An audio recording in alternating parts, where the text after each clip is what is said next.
আপনার এই নির্বাচনে নৌকা প্রতীক তো নাই, আছে? আছে?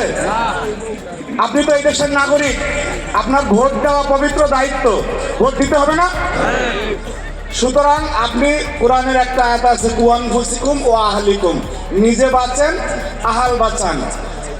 আপনাদের নেত্রী বাংলাদেশ থেকে চলে গিয়েছে, উনি কি আপনাদের কথা ভাবছে?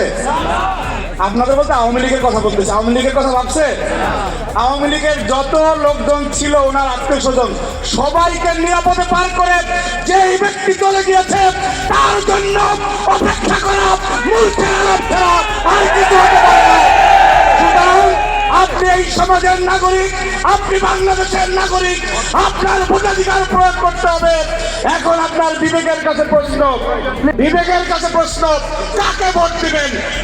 ভোট তাকে দিতে হবে যিনি কথা বলতে পারবেন, ভোট তাকে দিতে হবে যেই দল থেকে প্রধানমন্ত্রী হবে, ভোট তাকে দিতে হবে যেই দল থেকে রাষ্ট্র ক্ষমতা আসবে, সেই দলের নাম